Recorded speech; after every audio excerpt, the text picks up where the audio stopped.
The air inside the grand hall was heavy with incense and anticipation. Cinnamon and sage burned in ornate copper bowls at each corner, a tradition meant to heighten our senses for the mating ceremony. But for me, it only made my throat tighten, made it harder to breathe in a room already suffocating with judgment. The late autumn chill seeped through the stone walls despite the massive hearth fire, and I pulled my ceremonial shawl tighter around my shoulders, the embroidered silver thread catching the flickering torchlight. I wasn't supposed to be here alone. Omegas never came to these ceremonies unaccompanied.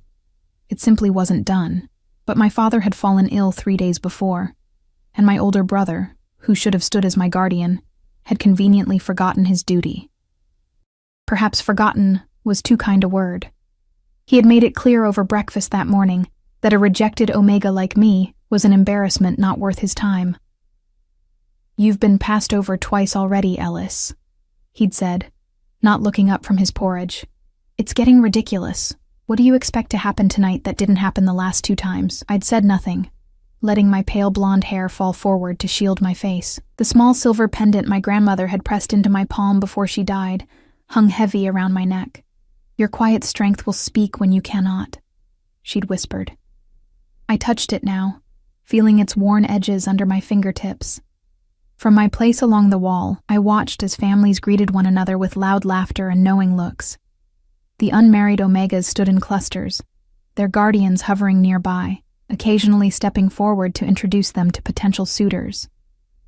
I recognized many faces from previous ceremonies, some now paired, others still searching, like me. Unlike me, none of them stood alone. The massive doors at the far end of the hall swung open, and a hush fell over the crowd. The alphas had arrived.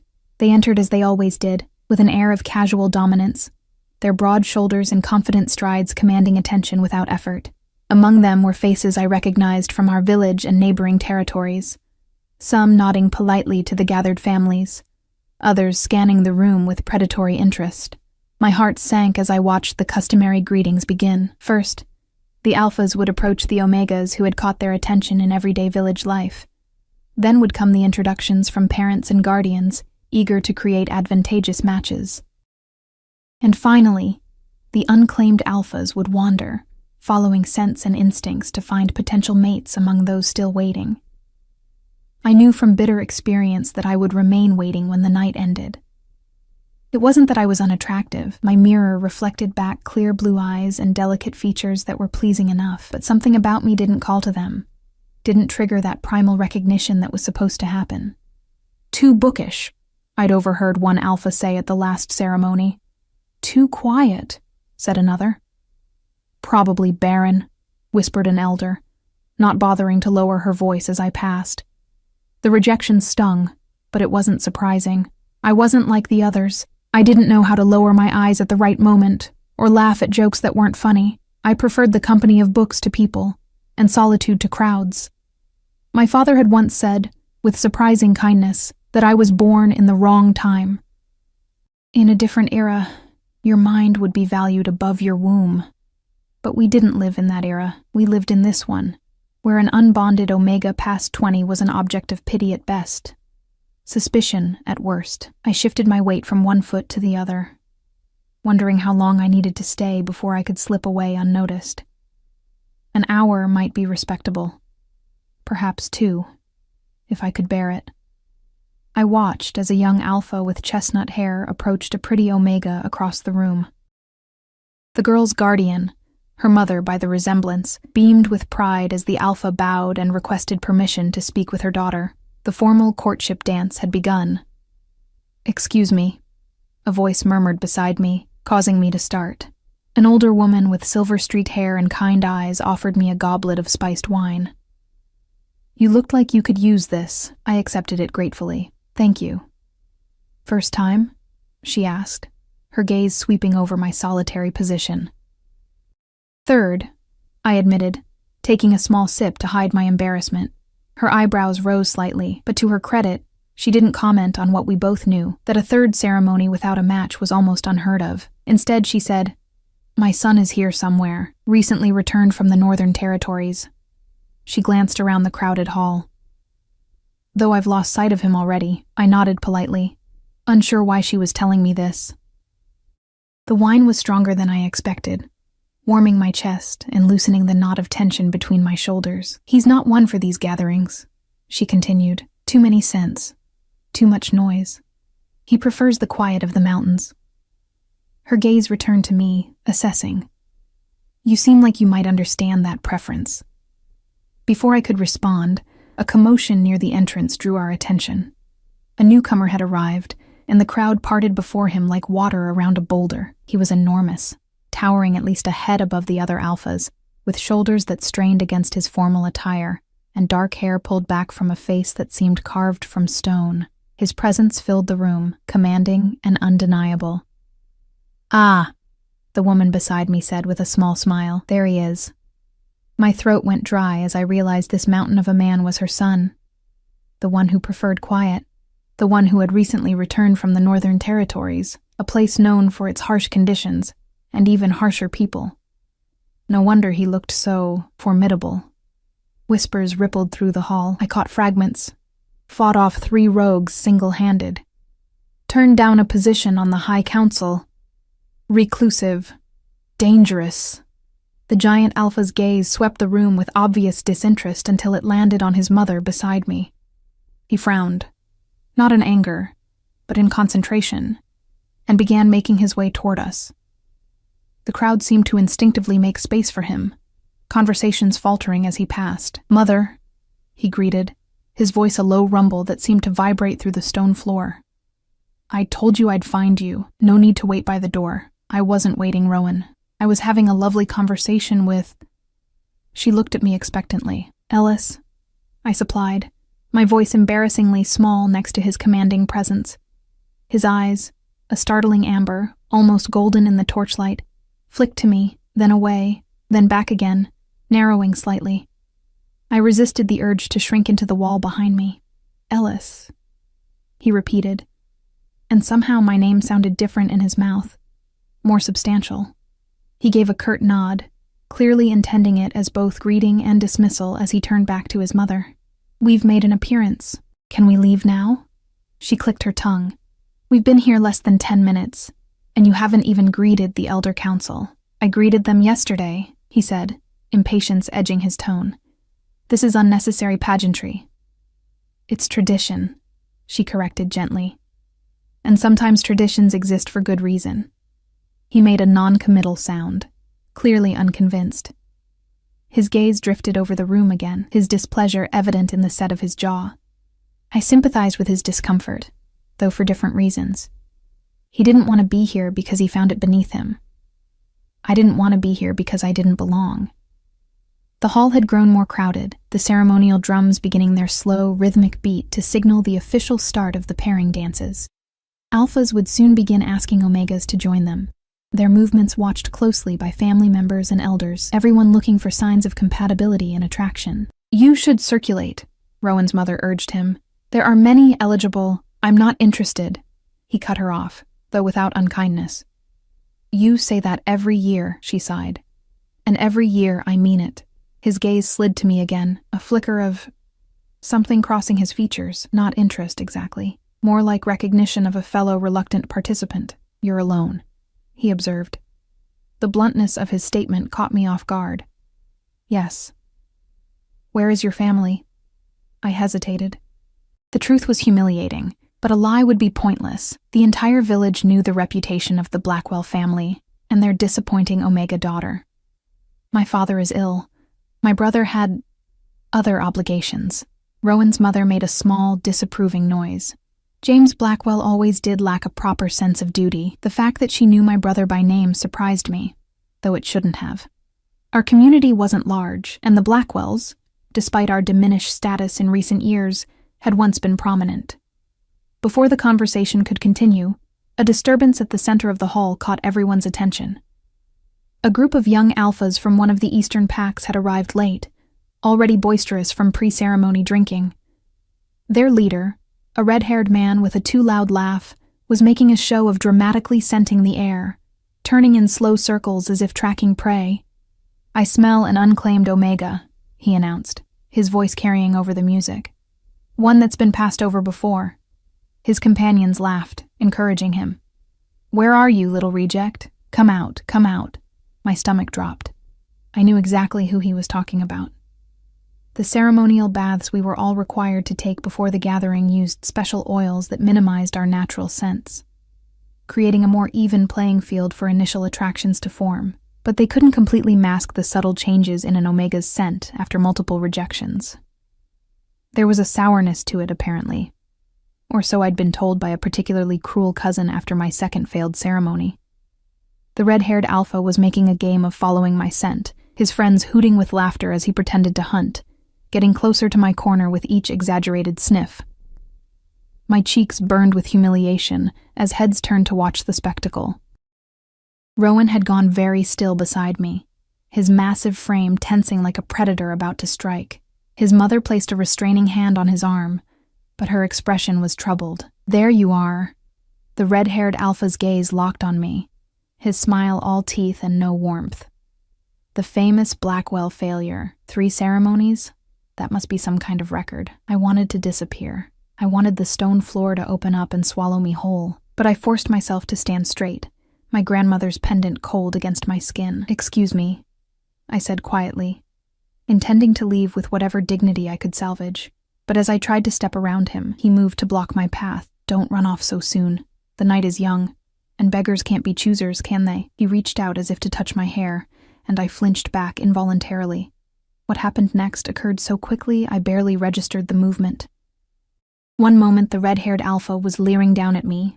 The next he was staggering backward, Rowan's massive form suddenly between us. "Touch her," Rowan said, his voice deadly quiet.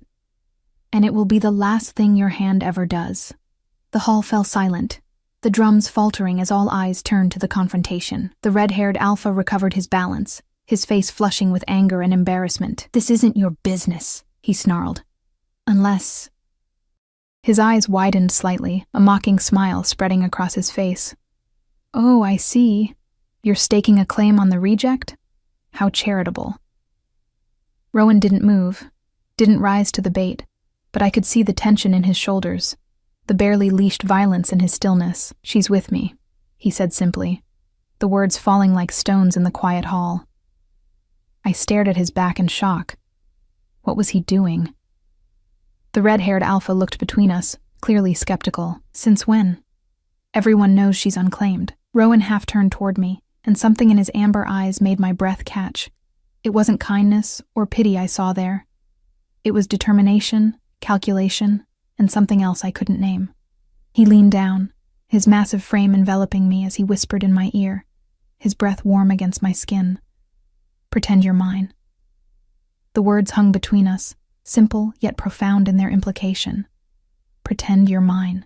A command, but also an offer of protection. I met Rowan's amber gaze, searching for mockery or ulterior motives, but found only steady resolve. Without waiting for my response, he turned back to face the red-haired alpha, whose smirk was fading into uncertainty. Rowan's broad hand came to rest at the small of my back, the heat of his palm searing through the thin fabric of my ceremonial dress. It was a possessive gesture, unmistakable in its meaning to everyone watching. "You've insulted my chosen mate," Rowan said, his voice carrying across the now silent hall. "Apologize, or leave." The red-haired alpha glanced around, clearly gauging the mood of the gathered crowd. Whatever he saw made him reconsider his bravado. Rowan's reputation apparently preceded him, and no one seemed eager to back the Eastern Pact's aggressor. "No offense meant," he muttered finally, backing away with poor grace, "just having some fun, at the expense of others." "Typical Eastern Pact behavior," Rowan's mother interjected, her voice cool but carrying. Several observers nodded in agreement, and I realized with surprise that she was deliberately shifting public sentiment in our favor. The red-haired alpha retreated to his friends, who now looked considerably less amused by the situation. The music gradually resumed, conversation slowly picking up again, though I could feel curious glances still directed our way. "Well," Rowan's mother said briskly, "that was handled with your usual subtlety, son." Despite her words, her eyes sparkled with something like approval. Rowan didn't respond, his hand still resting at my back, warm and solid. I could feel the rapid beat of my heart, confusion warring with relief, and an emotion I didn't dare name. "Thank you," I managed to say, my voice steadier than I expected. "But you didn't have to do that." He looked down at me, his expression unreadable. "I don't do things I don't have to do." His mother cleared her throat. "I should greet the elder council. I'll leave you two to become better acquainted." With a pointed look at her son that I couldn't interpret, she melted into the crowd, leaving us alone. Silence stretched between us, not exactly uncomfortable, but charged with unspoken questions. Around us, the ceremony continued, couples forming for the traditional dances, families negotiating potential matches. But we stood apart, caught in our own strange bubble of pretense. "Why?" I finally asked, unable to contain the question any longer. Rowan's jaw tightened. "I despise bullies. That's all?" His amber eyes studied me with unexpected intensity. "Isn't that enough?" Perhaps it should have been, but something didn't quite fit. "You've created complications for yourself. Everyone now believes that we're matched," he finished. "Yes, but we're not." A ghost of a smile touched his lips, hence the word pretend. Despite everything, I found myself fighting a smile of my own. His bluntness was oddly refreshing after years of careful politeness masking cruel intentions. "We should make it convincing," he continued, his gaze scanning the room. "People are watching." He was right. Though conversations had resumed, I could feel the weight of curious stares, the whispered speculations. By tomorrow, word would spread throughout the village, the rejected Omega and the Northern Alpha. It would cause a sensation. "What do you suggest?" I asked. In answer, Rowan held out his hand. "Dance with me." My stomach dropped. "I'm not very good at—" "Neither am I," he interrupted. "But it's expected." I hesitated, then placed my hand in his much larger one. His fingers closed around mine with surprising gentleness, and he led me toward the center of the hall where other couples were already moving to the ceremonial music. The traditional pairing dance was simple in its steps, but laden with symbolism, the Alpha leading, the Omega following, then a brief separation before coming together again, a physical representation of the bonding process. I had never participated before, having never been asked. Rowan placed one hand at my waist, keeping a respectful distance between our bodies. I rested my free hand on his shoulder, feeling solid muscle beneath the formal attire. He was so tall that even with my head tilted back, I had to look up to meet his eyes. "People will talk," I murmured, as we began to move. "People always talk," he replied. "Let them." We moved awkwardly at first, his size and my nervousness making our steps clumsy, but gradually we found a rhythm, turning slowly among the other dancers. I was intensely aware of his hand at my waist, the heat of him so close to me, the subtle scent of pine and mountain air that clung to his skin. "Your mother," I said, searching for safe conversation. "She's kind." Rowan's expression softened slightly. "She is. Too kind, sometimes. She worries." "About you being unmated?" He nodded. "She wants grandchildren, security for our bloodline." "And you don't want that?" His steps faltered almost imperceptibly. "I want—" He paused, then continued more carefully. "I want a true match, not a convenient arrangement." I understood then why he had never chosen at previous ceremonies. Like me, he stood apart, though for very different reasons. I was rejected. He was selective. "What happened in the Northern Territories?" I asked, curiosity overcoming discretion. His expression closed immediately. "What have you heard?" "Only whispers. Something about rogues, the High Council." Rowan was silent for several moments, guiding us through a turn. When he spoke again, his voice was low, meant for my ears only. "There was a dispute over territory. 3 rogues attacked a settlement under my protection. I defended it." His jaw tightened. "The High Council wanted to appoint me as regional enforcer afterward. I declined." The sparse details painted a violent picture, one at odds with the careful way he held me now, as if afraid his strength might break me. I found myself wondering about the contradiction, the man capable of fighting off 3 attackers who now danced with hesitant steps. "Why decline such an honor?" I asked. "Because it wasn't an honor," It was politics. His eyes met mine, surprisingly direct. I have no interest in being used as a weapon in their power games. The music shifted, signaling the separation part of the dance. We parted briefly, circling each other before coming together again, closer than before. This time his hand spread wider at my back, and I could feel the heat of him through the thin fabric of my dress. "And what about you, Ellis Blackwell?" he asked, my name rolling off his tongue with unexpected familiarity. "Why does a woman with your eyes stand alone at 3 ceremonies?" "My eyes?" I repeated, confused. "They're too knowing, too seeing." His gaze held mine, unsettling in its perception. Most alphas prefer adoration to understanding. The observation struck uncomfortably close to home. I had been told many times that I looked at people as if I could see through them, and not as a compliment. "Perhaps I'm simply defective," I said, trying to keep my tone light despite the old pain. "That's the popular theory. Among fools, maybe." We fell silent again, moving together through the final measures of the dance. When the music ended, Rowan didn't immediately release me. His amber eyes searching mine, as if looking for an answer to a question he hadn't asked. The room had grown warmer, the press of bodies, and the heat from the massive hearth, making the air thick with mingled scents and the sweet smoke of ceremonial herbs. I was suddenly desperate for fresh air. "Could we—" I hesitated, then gathered my courage. "I need a moment outside." Without a word, Rowan guided me toward one of the small side doors that led to the stone balcony overlooking the village square. A few other couples had sought refuge there from the heat and noise, but they gave us a wide berth as we approached, whether out of respect for Rowan or curiosity about our unexpected pairing. I couldn't tell.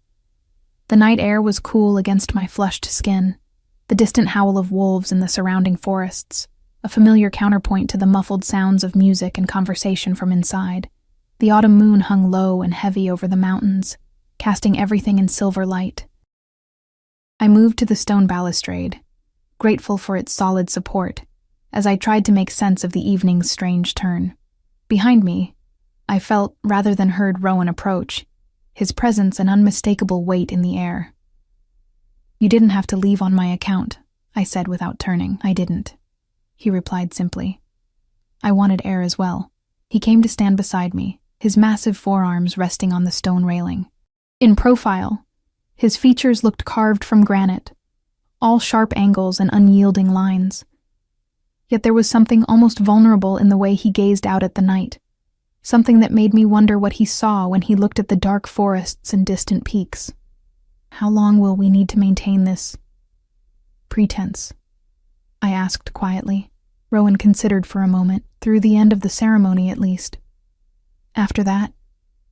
He shrugged one broad shoulder. "People's attention will turn elsewhere eventually. And until then?" He turned to face me fully, his expression serious. "Until then, we let them believe what they want to believe. It protects you from harassment. It spares me from my mother's matchmaking efforts. A mutually beneficial arrangement." Put so pragmatically, it made perfect sense. Yet something in me recoiled at the cold logic of it, at being once again a convenience rather than a choice. "I see," I said, unable to keep a slight edge from my voice. "Well, thank you for your protection." Rowan frowned, catching the shift in my tone. "Have I offended you?" "No," I said quickly. Too quickly. His amber eyes narrowed. "You're lying." I looked away, embarrassed by my own irrational reaction. What had I expected? Some grand declaration of interest from a man who had just met me? He had offered kindness and protection when no one else had bothered. That should be enough. "It's nothing," I insisted. It's been an unusual evening." Before he could respond, the balcony door opened, and Rowan's mother emerged, her expression apologetic but determined.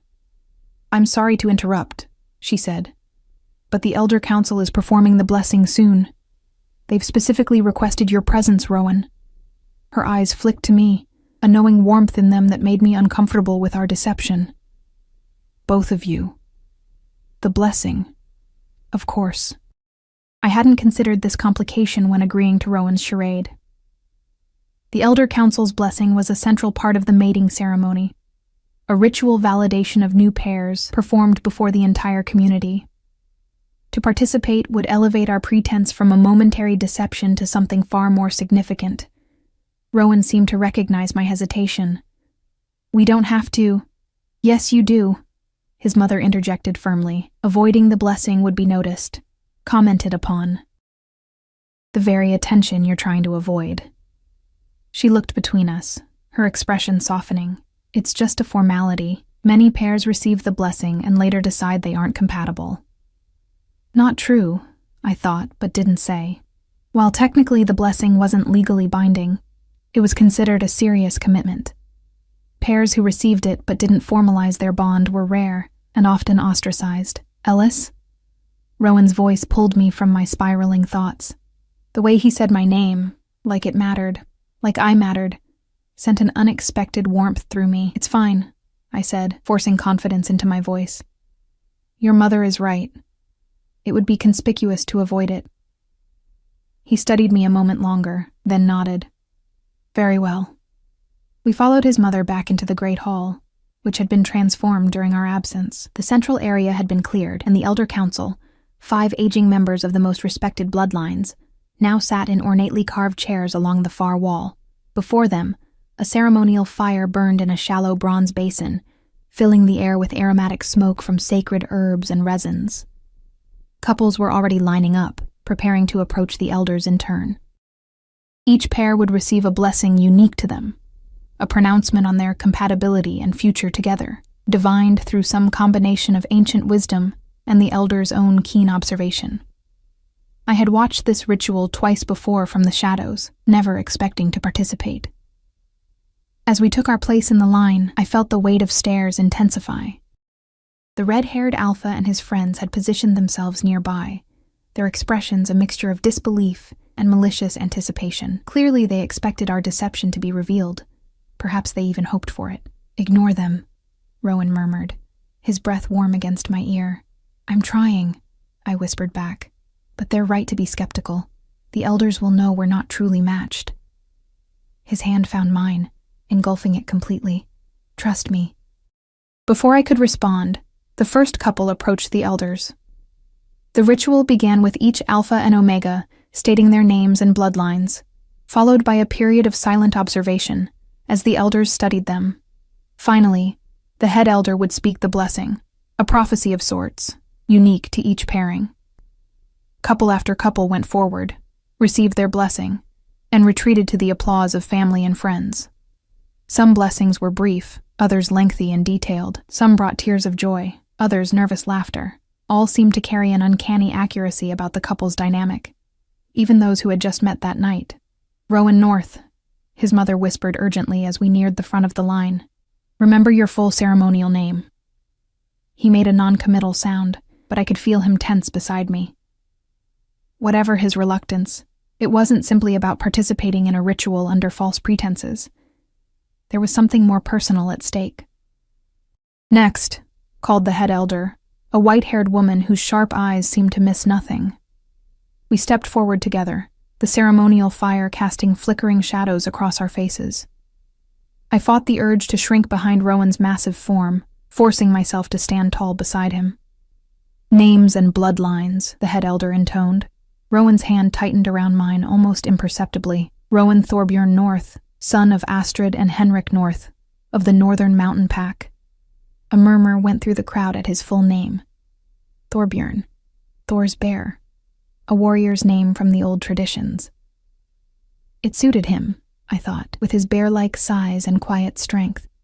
"Ellis Lillian Blackwell," I said when the elder's gaze turned to me, "daughter of Thomas and the late Rebecca Blackwell, of the Eastern Valley Pack." The 5 elders studied us in silence, their eyes moving from our faces to our joined hands to the space between our bodies. I held my breath, certain they would see through our pretense, declare us frauds before the entire community. Instead, the head elder's weathered face creased into a small smile. "An unexpected pairing," she said at last, "but not an unsuitable one."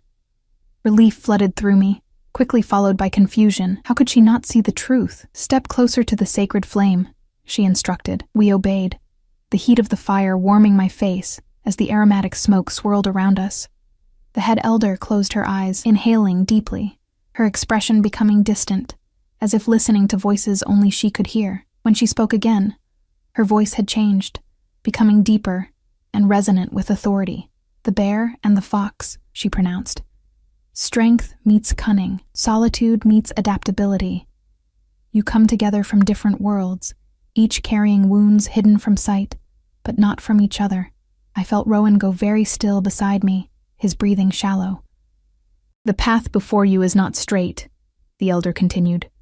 "There will be blood and betrayal, loss and discovery. Old secrets will rise like smoke from buried embers. Trust, once broken, must be forged anew in the fire of shared purpose." Her eyes opened, fixing first on Rowan, then on me with unsettling intensity. "You did not choose each other," she said, causing my heart to stutter with fear that she had indeed seen through us, but she continued.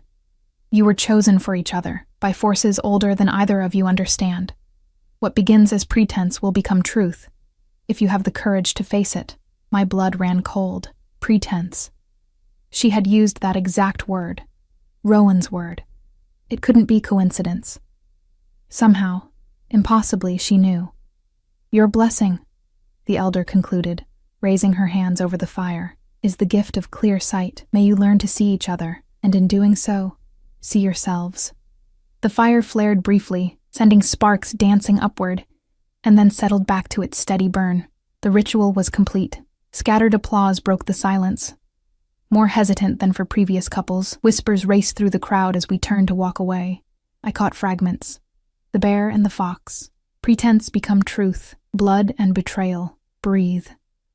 Rowan murmured, guiding me away from the ceremonial fire with a gentle pressure at my back. "It's done." But it wasn't done. It was just beginning. The elder's words echoed in my mind, raising questions I had no answers for. What did she mean about secrets and betrayal?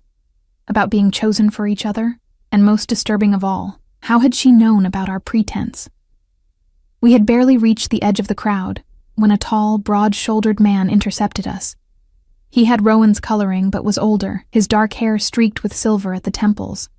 His expression was thunderous. "What is the meaning of this?" he demanded without preamble. "You disappear for months, refuse your duties to the council, and then return to participate in this farce." Rowan's posture shifted subtly, becoming more guarded. "Father." "Henrik." Rowan's mother appeared at our side, her voice low but firm. "This is neither the time nor the place."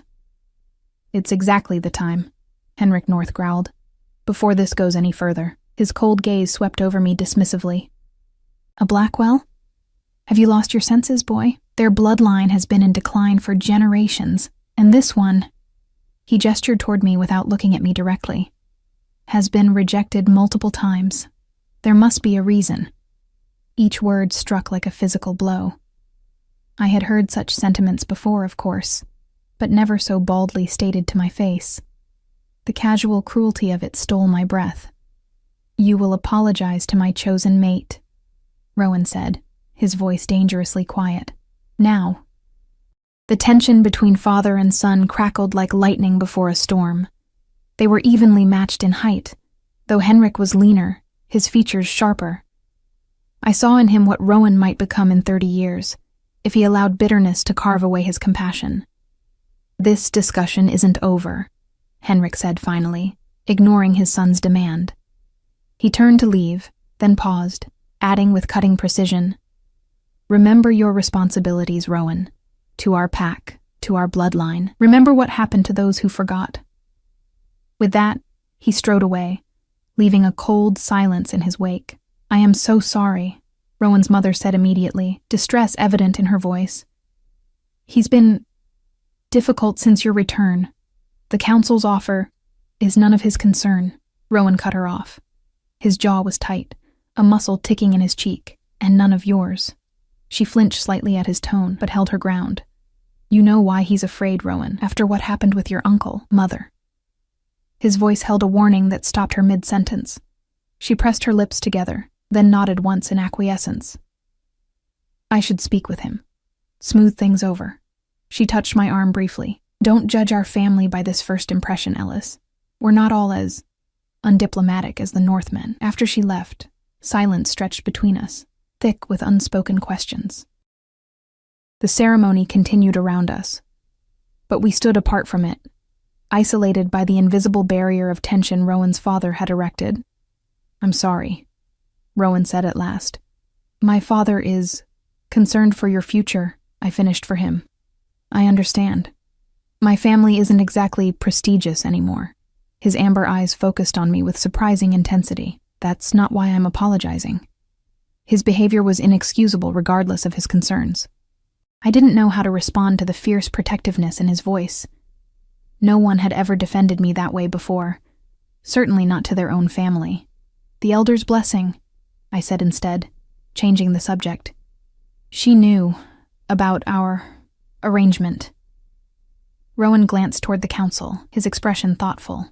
"The elders have always had insights others lack. It's why we respect them. But she didn't expose us. No." He turned back to me. "She didn't." The remainder of the ceremony passed in a blur. We moved through the expected social rituals, accepting congratulations from people who weeks before had barely acknowledged my existence, sharing the traditional cup of spiced wine that symbolized our first nourishment as a bonded pair, listening to well-meaning advice from elders that took on an uncomfortable double meaning given our circumstances. Through it all, Rowan remained at my side, a solid presence that somehow both steadied and unsettled me. His hand would occasionally brush mine or rest briefly at the small of my back, small gestures that appeared casual to observers, but left trails of warmth across my skin. I told myself it was simply part of our performance, the necessary theater of our pretense, yet each touch seemed to linger a moment longer than strictly required. As the night wore on, the initial shock of our unexpected pairing gave way to increasingly outlandish speculation. I overheard snippets of conversation. We had been secretly meeting for months. I had saved his life in the forest. He had made a deathbed promise to my mother. The truth, that he had simply stepped in to prevent my humiliation, was apparently too mundane for the gossips. "People have remarkable imaginations," I murmured to Rowan after a particularly enthusiastic older woman had detailed her theory involving a childhood pledge between our mothers. A ghost of a smile touched his lips. "The bear and the fox," he replied, referencing the elder's words. "It makes for a better story than the bully and the bystander." "Is that how you see what happened? You were just a bystander?" His amber eyes met mine. "No," he said simply. "I was never just that." Before I could press him on what he meant, a gong sounded, signaling the final ritual of the night. Newly blessed couples would depart the hall together, symbolically beginning their lives as paired mates. Some would go to prepared dwellings, others to family homes where they would begin a formal courtship. It was all carefully choreographed tradition, none of which accounted for a pairing built on momentary necessity rather than genuine intention. "We don't have to leave together," Rowan said quietly. "The performance has served its purpose. You're protected from further harassment tonight." His offer of release should have come as a relief, yet I found myself strangely reluctant to end our charade so abruptly. Wouldn't it seem odd? After everything? He studied me for a moment, something unreadable flickering in his eyes. "Perhaps." "What do you suggest?" "We could leave together," I said, the words tumbling out before I could reconsider them. "Just for appearances. You could walk me home, and then go our separate ways," he finished. His expression remained carefully neutral, but I thought I detected a hint of disappointment. Surely that was my imagination. "Yes," I agreed. "Back to our real lives." He nodded once, decisive. "Very well." As couples began to drift toward the main doors, farewells and blessings called after them, Rowan offered me his arm. I placed my hand in the crook of his elbow, feeling the solid muscle beneath the fine fabric of his ceremonial attire. We joined the procession of departing pairs, accepting final congratulations and traditional well wishes. At the massive oak doors of the great hall, Rowan's mother intercepted us. Her earlier distress had been carefully concealed behind a composed exterior, though I could still see worry in the fine lines around her eyes. "I've spoken with your father," she told Rowan. "He won't interfere further tonight." "I didn't expect he would," Rowan replied, his tone revealing nothing of his feelings on the matter. She sighed, then turned to me with a warmer expression. Ellis, dear, I hope we'll see more of you. Perhaps you'll join us for the family meal tomorrow? I froze, caught off guard by the invitation. The family meal after a blessing was an important tradition, the first formal meeting between the families of a newly paired couple.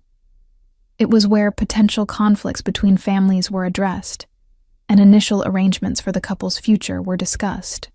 Mother, Rowan began, a warning note in his voice. It's just a meal, she said innocently, though the gleam in her eye suggested otherwise.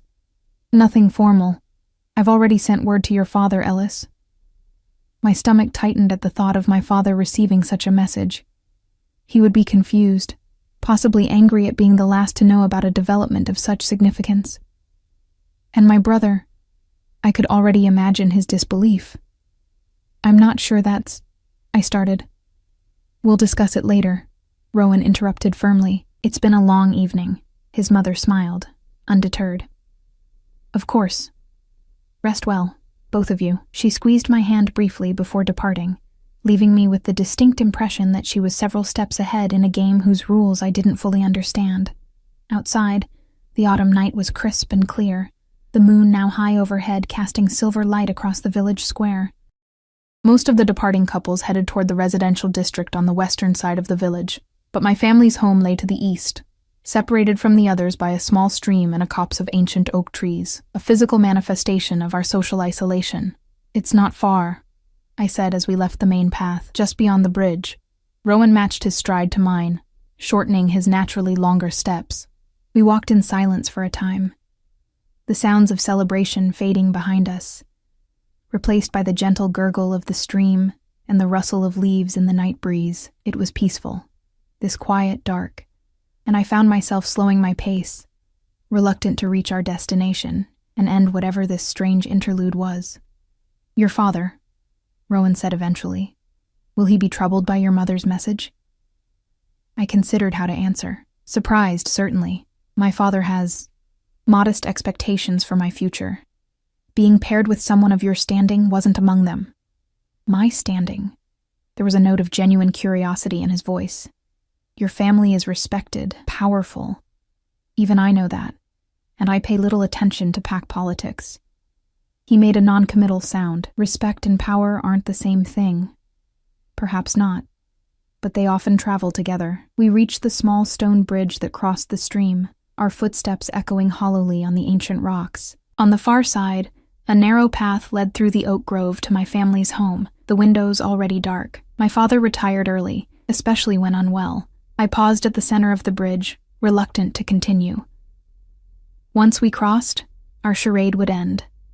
We would return to our separate realities.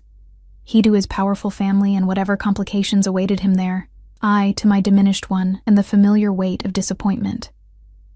Thank you, I said, turning to face him. In the moonlight, his features were softer, the harsh angles gentled by shadow. For what you did tonight, it was kind. I'm not known for kindness, he replied, his voice low. Perhaps you should be. He looked down at me, something shifting in his expression. What will you tell your father about tonight? I hadn't considered that.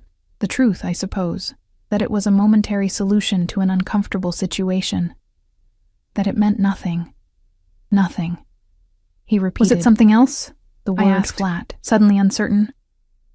Rowan was silent for a long moment, his gaze moving from my face to the dark water flowing beneath us. The elder's blessing, he said finally. It troubled you. It wasn't an answer to my question, but I followed his lead. Yes. She knew things she couldn't have known. The elders often do. You believe in their sight? Their prophecies? He shrugged one broad shoulder. I believe they see patterns others miss. Whether that's mystical or simply wisdom born of long observation, I couldn't say. And what of her specific words, blood and betrayal, secrets rising like smoke? I couldn't keep the edge of unease from my voice. Those aren't vague generalities. They're specific warnings. Or metaphors, he countered. Life contains blood, passion, family ties, Conflict, betrayal comes in many forms, not all of them malicious. And everyone has secrets. Even you? The question slipped out before I could stop it. His amber eyes returned to mine, unexpectedly intense. Especially me. Something in his tone sent a shiver down my spine that had nothing to do with the night air. I had assumed our deception was simple, a momentary alliance of convenience. But standing there on the bridge, halfway between his world and mine, I suddenly felt the weight of things unsaid, currents moving beneath the surface of our encounter that I couldn't name or navigate. Ellis, he said, my name a rumble in his chest. There's something you should know before... A sharp crack broke the night's stillness. The sound of a branch breaking underfoot. Rowan whirled toward it, his body immediately positioning itself between me and the potential threat. His reaction was instinctive, protective, and spoke of training and experience I could only guess at. "Who's there?" he called, his voice pitched low but carrying. Silence answered him, then a rustle of movement in the underbrush at the edge of the oak grove. A moment later, a figure emerged from the shadows, tall and lean, with the confident stride of an alpha, though not one I recognized. "Well, well," the stranger said, stepping into a shaft of moonlight. "Rowan North, the rumors are true." The newcomer was handsome in a sharp, unsettling way, with pale eyes that reflected the moonlight like a predator's. He wore traveling clothes, dusty from the road, and carried himself with the loose-limbed grace of someone entirely comfortable with violence. "Nathaniel," Rowan said, and though his tone remained even, I could feel the tension radiating from him. "What brings the council's shadow so far from court?" The stranger, Nathaniel, smiled, the expression not reaching his eyes. "Official business. Very official." His gaze slid to me, assessing and dismissive in a single glance. "I see you've been busy since your abrupt departure from the north. My business is my own, not entirely." Nathaniel's attention returned to Rowan. "The council doesn't appreciate being refused, Rowan. Especially not after what happened at Blackcrest Pass." I felt Rowan go very still beside me. "We're not discussing this here, no? Keeping secrets from your new mate already?" Nathaniel's smile widened, showing too many teeth. "How rude of you." "Leave," Rowan said, the single word carrying unmistakable menace. Instead of retreating, Nathaniel took a step closer, stopping at the far end of the bridge. "The council sent me to deliver a message. They're reconsidering their offer. In light of recent developments, they're prepared to be more persuasive." My answer remains the same. "Does it?" Nathaniel's pale gaze flicked to me again, lingering this time. Even with new vulnerabilities to consider, the implied threat hung in the air between them. I didn't understand the context, the history that clearly existed between these men, but I recognized the danger in Nathaniel's words. He was using me, using our apparent connection as leverage against Rowan. "You're crossing a line, Nathaniel," Rowan said, his voice dangerously soft. "The council draws the lines, not you." Nathaniel took another step onto the bridge. "They want your answer within 3 days. A favorable one would ensure everyone's continued good health." With that, he turned and melted back into the shadows of the oak grove, leaving us alone on the moonlit bridge. For several long moments, neither of us spoke. The night sounds gradually returned. The gurgle of the stream, the whisper of leaves, the distant hoot of an owl, but the peaceful atmosphere had been shattered, replaced by a tension that hummed in the air like the aftershock of lightning. "Who was that?" I finally asked. "What council? What happened at Blackcrest Pass?" Rowan's expression had closed entirely, becoming the unreadable mask I'd first seen at the ceremony. "It's complicated. He threatened me," I said. "I think that entitles me to some explanation." He ran a hand through his dark hair, a rare gesture of frustration breaking through his control. "He threatened you because of me, because of our supposed connection." His jaw tightened. "This is exactly why I avoid these entanglements." "Entanglements," I repeated, the word stinging more than it should have. "Is that what this is?" "Ellis." He stopped, visibly gathering himself. "It was a mistake to involve you. I apologize. Involve me? You protected me. And now you need protection from that protection. His laugh was harsh, humorless. This is why I live alone, far from these politics. I studied him in the moonlight, this giant of a man suddenly seeming burdened by weights I couldn't see. What did you do in the Northern Territories, Rowan? What really happened? For a moment, I thought he might actually tell me. Something flickered behind his amber eyes. A decision being weighed, words forming and then discarded. But then his expression shuddered once more. It doesn't matter, he said finally. None of this does. Tomorrow we go our separate ways, as planned. The pretense ends. Nathaniel and his council will soon realize you mean nothing to me, and you'll be safe. His words were logical, practical. They were exactly what I should have wanted to hear. Yet they landed like stones in my chest, heavy and cold. Of course, I said, forcing my voice to remain steady. That was always the arrangement. We stood there a moment longer, two strangers bound by a night of pretense, now caught in the aftermath of something neither of us had anticipated. Then, without another word, Rowan inclined his head in a formal goodbye and turned to leave, his broad shoulders rigid beneath his ceremonial attire, his steps measured and deliberate as he walked away. I watched him go, feeling as though I'd glimpsed the edge of a much larger story, one that somehow, impossibly, had become entangled with my own. Sleep eluded me that night. I lay awake, watching moonlight crawl across my bedroom ceiling as I replayed the evening's events.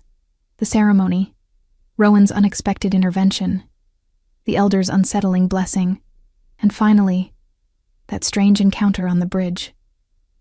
Each memory raised more questions than answers. By the time dawn's pale fingers reached through my window, I had made a decision. I couldn't simply pretend nothing had happened. Whatever game the mysterious Nathaniel was playing, I had been drawn into it against my will.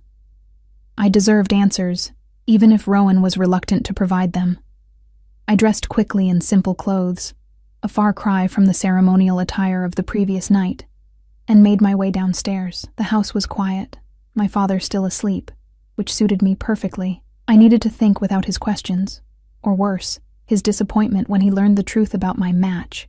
In the kitchen, I found a note pinned to the table in my brother James's hurried scrawl. Father told me about your alpha. North family? Explain when I return. J. So word had already reached them. Of course it had. In our small community, news traveled faster than light, especially news as unexpected as the pairing of the rejected Blackwell Omega with the formidable Rowan North. I crumpled the note and tossed it into the kitchen fire, watching the paper curl and blacken. Let James wonder a while longer. His deliberate absence from the ceremony had forfeited his right to immediate explanations. Outside, the village was just stirring to life. Morning mist clung to the ground, swirling around my ankles as I crossed the bridge where Rowan and I had parted the night before. I had no clear destination in mind, only the restless need to move, to think, to somehow make sense of the currents that had suddenly swept into my carefully constructed isolation. My feet carried me to the village center, past shops just opening their doors and traders setting up stalls in the market square. A few early risers nodded greetings, their expressions curious, word of last night's events clearly circulating. I kept walking, beyond the bustle of commerce, toward the quieter northern edge of the village where the more prosperous families had their homes. I wasn't consciously heading toward the north residence. At least, that's what I told myself. Yet I found myself slowing as I approached the impressive stone house set back from the main road, partially hidden behind a grove of ancient pines. Smoke rose from one of its chimneys, evidence that at least someone within was awake. As I stood there, uncertain whether to approach or retreat, the front door opened. I stepped quickly behind the broad trunk of a pine, my heart suddenly racing, but it wasn't Rowan who emerged. It was his mother, dressed for travel, a pack slung over her shoulder.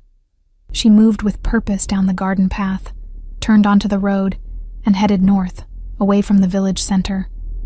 Curiosity overrode caution. Before I could reconsider, I found myself following her, keeping a discreet distance. She maintained a brisk pace, soon leaving the village behind entirely, following a narrow trail that wound upward into the foothills of the northern mountains. The path grew steeper, rougher, clearly less traveled than the main roads. After perhaps 20 minutes of climbing, Rowan's mother stopped in a small clearing. She set down her pack, extracted something wrapped in cloth, and placed it carefully on a flat stone in the center of the clearing. Then she stepped back, head bowed, lips moving in what appeared to be silent prayer or invocation. I remained hidden among the trees, suddenly uncomfortable with my intrusion on what was clearly a private ritual. I was about to retreat when a voice spoke behind me. "She comes here every year on this day." I whirled around, heart leaping into my throat. Rowan stood there, tall and silent as the pines surrounding us. Unlike his mother, he wasn't dressed for travel but for work, simple clothes bearing the marks of recent physical labor. I began, embarrassment flooding my cheeks with heat. "I know," he said, his voice surprisingly gentle. "Curiosity isn't a crime, Ellis." In the clearing, his mother had knelt beside the stone, still absorbed in her private ceremony. "What is she doing?" I asked quietly. Rowan's gaze moved past me to watch his mother. "Remembering. Today marks 18 years since my younger brother disappeared." "Disappeared?" He was 7. The flat way he said it couldn't quite conceal the old pain beneath. "We were playing near the river. I was supposed to be watching him. I turned my back for a moment." He trailed off, then continued more firmly. "They never found his body. My mother refuses to believe he's dead." "I'm sorry," I said, the words wholly inadequate for such loss. "I didn't know. Few do outside our family. It's not something we discuss with outsiders." Yet he had just shared it with me, a significant confidence from a man who guarded his privacy so fiercely. I wasn't sure what to make of that. "Is that why your father is so concerned about your responsibilities to the family? Because you're the only remaining heir?" Something shifted in Rowan's expression. "Partly. But there's more to it than that." He glanced at his mother, then back to me. "Walk with me?" He led me away from the clearing, following a different path that circled back toward the village. We walked in silence for several minutes. The only sounds our footsteps on the rocky path, and the occasional call of birds in the forest canopy above. "I owe you an explanation," he said finally. "About last night. About Nathaniel." "You don't owe me anything," I replied, though I desperately wanted to understand. "I involved you. That creates an obligation." He paused, seeming to gather his thoughts. "The council Nathaniel mentioned is the High Council of Northern Territories. They govern the packs in that region, or attempt to. There's been unrest for years, rogue packs attacking settlements, territorial disputes, ancient blood feuds reigniting. And you were caught in the middle of this? I was sent to resolve it." His voice took on a harder edge. "My father has connections to the council. He volunteered my services without consulting me." I frowned, trying to piece together the fragments of information. "So you went north to... what? Negotiate?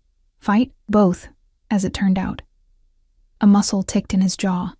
"I was successful. Too successful. After I dealt with the immediate threat at Blackcrest Pass, the council decided I would make a useful permanent enforcer, their personal weapon against future problems, but you refused." He nodded. "I have no interest in being anyone's attack dog, not even for a cause I might support." "And this Nathaniel, he was sent to change your mind, to threaten me into compliance," Rowan corrected. "The council doesn't accept refusal gracefully." We had reached a rocky outcrop that offered a view of the village below, now fully awake in the morning sunlight. Rowan stopped, resting one hand against a sun-warmed boulder. "Last night, when Nathaniel saw you with me, he assumed he'd found leverage," he continued.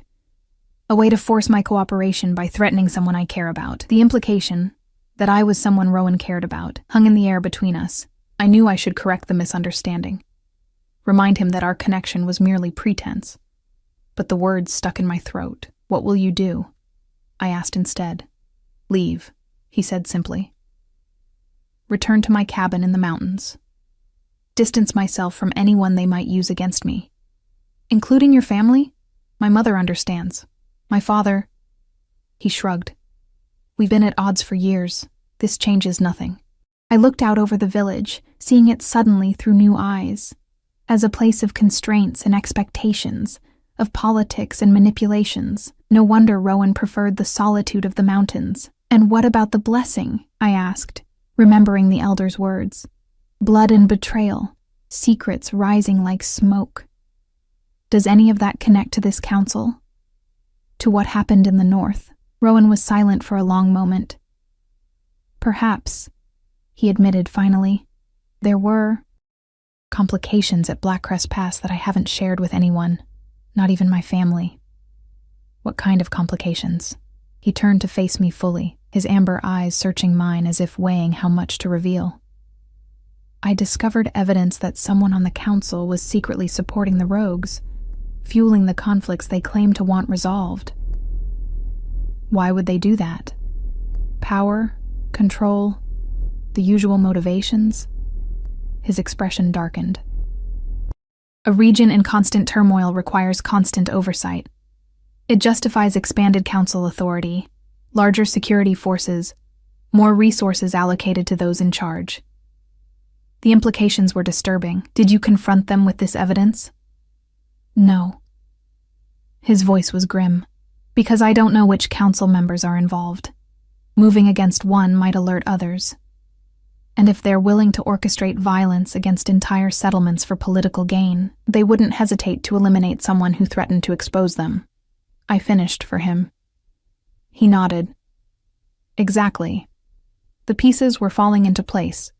His abrupt return, his refusal to serve the council, Nathaniel's thinly veiled threats. Rowan hadn't merely turned down a position. He had discovered corruption at the highest levels, and now walked a dangerous line between knowledge and action. That's why you're leaving, I said. Not just to protect others from being used against you, but to buy time, to figure out what to do with what you know. A flicker of surprise crossed his features. You see a great deal, Ellis Blackwell. Too much, according to most, I said, offering a small smile. He didn't return the smile, his expression remaining serious. Which is why you should stay far away from me and anything to do with northern politics. Forget last night. Forget this conversation. And if I can't? The question slipped out before I could stop it.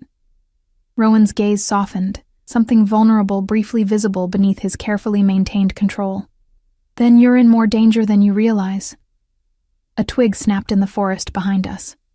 Rowan spun toward the sound, instantly alert, positioning himself between me and potential threat. For a tense moment, we both held our breath. Then a deer bounded across the path, disappearing into the underbrush. The brief moment of alarm broke the intensity of our conversation, but it also served as a physical reminder of the dangers Rowan had described. This wasn't abstract political theory. It was real risk to real lives. When will you leave? I asked as we resumed walking, now heading back toward the village. Today, as soon as I speak with my mother. And the family meal she mentioned, the formal meeting between our families? He shook his head.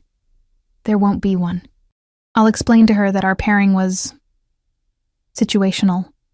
A convenient fiction, I supplied, trying to keep any hint of disappointment from my voice. Rowan stopped walking, turning to face me. Ellis. The way he said my name made me look up, meeting his amber gaze. What happened last night wasn't just convenience. I could have intervened without claiming you as my mate. My heart stuttered in my chest. Then why did you? He seemed to struggle with the question, or perhaps with the answer. I don't know, he admitted finally. It was instinctive. We stood there on the forest path, morning sunlight filtering through the leaves above us, dappling his features with light and shadow. In that moment, he looked less like the dangerous enforcer who had confronted rogues in the northern territories, and more like a man wrestling with emotions he hadn't expected to face. The Elder's blessing, I said softly. What begins as pretense will become truth. Something shifted in his expression, a softening, a recognition. He took a step closer, close enough that I could feel the heat of him, smell the pine and mountain air that clung to his skin. Ellis, he began. But whatever he intended to say was interrupted by shouts from the direction of the village. We both turned toward the sound. Smoke was rising from somewhere near the center of town. Too much smoke for ordinary cooking fires. Fire, Rowan said, immediately alert. We need to... More shouts interrupted him, closer now. And then, through the trees, figures appeared on the path. My brother James, accompanied by 2 village guards, all moving quickly in our direction. Ellis, James called when he spotted us. Thank the gods. We've been searching everywhere. What's happened? I asked as they reached us, their expressions grave. James glanced at Rowan with undisguised suspicion, then back to me. It's father. He's been attacked. The house. He swallowed hard. Someone set fire to the east wing. Father was trapped inside. If the neighbors hadn't seen the smoke. Cold dread washed through me. Is he? Alive, but badly injured, James said. He's asking for you. I looked at Rowan, understanding dawning in his eyes at the same moment it did in mine. This was no coincidence. Not after Nathaniel's threats, not after what Rowan had just revealed. Blood and betrayal, I whispered. The elder's words suddenly, terribly prophetic. Rowan's expression hardened into resolve. Go to your father, he said. I'll find Nathaniel. No, I said, surprising myself with my vehemence. Not alone. I turned to James. I'll come, but there's something you need to know first. All of you do. As the smoke rose behind us, and the village bells began to ring in alarm, I made my choice. Whatever had begun between Rowan and me, whatever truth was emerging from our pretense, I would not walk away from it now. Not when the cost of separation had already been paid in blood. Tell me everything, I said to Rowan. Every detail about the council, about Blackcrest Pass. We face this together, or not at all. In his amber eyes, I saw surprise, respect, and something deeper, something that mirrored the fierce protectiveness I suddenly felt toward this man I barely knew yet somehow recognized, as if we had been walking toward this moment from the very beginning. Together then, he said, taking my hand in his much larger one. The bear and the fox.